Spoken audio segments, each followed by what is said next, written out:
গত 18 এপ্রিল মালয়েশিয়ায় উদ্বোধন হয় ই পাসপোর্টের কার্যক্রম। 25 এপ্রিল থেকে আবেদন শুরু হয়। মালয়েশিয়ায় বাংলাদেশ দূতাবাসের হয়ে e passport, travel pass, foreigner visa service দিচ্ছে সরকার অনুমোদিত বেসরকারি প্রতিষ্ঠান এক্সপেট সার্ভিসেস লিমিটেড। সেবা চালুর পর ই পাসপোর্ট এবং ট্রাভেল পারমিট সহ 5,000-এরও বেশি প্রবাসীকে এক্সপেট সার্ভিস থেকে সেবা দেওয়া হয়েছে।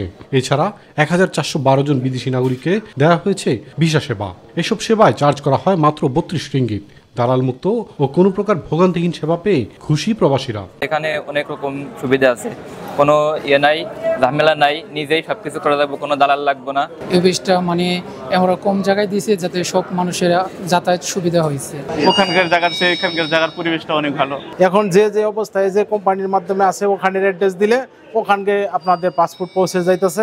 বেসরকারি প্রতিষ্ঠান হলেও প্রবাসীদের প্রয়োজনীয় সেবাটা দিতে পেরে খুশি এক্সপেট সার্ভিসের কর্মকর্তা ও অভিনেতা আরমান পারভেজ। আমরা ভীষণ সৌভাগ্যবান যে বাংলাদেশ সরকার আমাদেরকে এরকম একটা গুরু দায়িত্ব দিয়েছে যে মালয়েশিয়ায় বসে প্রবাসী ভাই বোনদেরকে ই পাসপোর্ট সেবা প্রদানের, এবং ই পাসপোর্ট সেবা প্রদানের পাশাপাশি আমরা ট্রাভেল পারমিট এবং বিদেশিদের বাংলাদেশ ভ্রমণের জন্য ভিসা প্রোভাইড করে থাকি, এবং এই দায়িত্ব পেয়ে আমরা খুবই খুশি এবং আনন্দিত। তবে পাসপোর্ট হাতে পাওয়াটা আরও দ্রুত হলে আরও ভালো হয় জানিয়েছেন মালয়েশিয়ান বাংলাদেশি প্রবাসীরা। ইলিয়াস কমল, মাই টিভি।